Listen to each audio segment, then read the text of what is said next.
One caution all of us వ్యక్తిగతంగా నేను తీసుకున్న అధ్యక్షుడు నా పార్టీ వ్యక్తులు కూడా చెప్తా ఉన్నాను, ఇది ప్రజలకు కూడా తెలియజేస్తాం.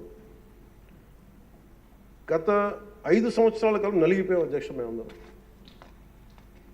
గౌరవ ముఖ్యమంత్రి గారు ఎంత నలిగిపోయారు మనందరికీ తెలుసు. ఎంత ఇబ్బంది పడ్డారు, ఇంట్లోంచి ఆడవాళ్ళు బయటికి రావాలంటే ఇబ్బంది పడ్డారు. రాష్ట్రంలో నవ్వు లేదు, భయాలు ఉండినాయి. అలాంటి స్థాయి నుంచి మేమందరం కలిపి ప్రజల విశ్వాసాన్ని చెరుకున్నాం అధ్యక్ష. వీళ్ళు నిలబడతారని ఒక మనందరం తీసుకోవాల్సిన మా అందరికీ కూడా నేను పదే నాకు చెప్పుకుంటాను అధ్యక్ష. అది సంకీర్ణ ప్రభుత్వాలు చాలా ఛాలెంజింగ్ అధ్యక్ష.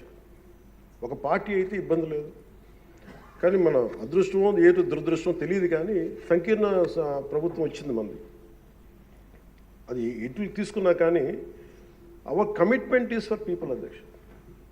ఎన్నిసార్లు కూడా చాలాసార్లు గౌరవ ముఖ్యమంత్రి గారికి నాకు నన్ను ఇబ్బంది పెట్టి చాలామంది చాలా రకాల వ్యాఖ్యలు చేసినప్పటికీ కూడా మేము ఎందుకు బలంగా కలిసి ఉంటాం అనడానికి ఇది వారి గురించో నా గురించో లేదంటే లోకేష్ గారి గురించి ఇంకెవరి గురించో కాదు. ఇది we have committed for people అధ్యక్ష.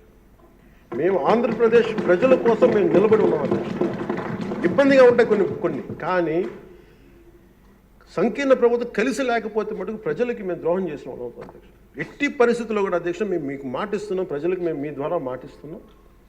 మాలో ఎన్ని ఇబ్బందులు ఎన్ని ఇట్లాంటివి వచ్చినా ఎవరైనా మాట్లాడిన గౌరవ సభ్యులు ఎవరైనా మాట్లాడిన మేము వీటిని అధిగమించి ప్రజల్లో మన్నను చూరుకొని 15 సంవత్సరాలు ఖచ్చితంగా మా ఎన్డీఏ ప్రభుత్వం ఉంటుంది.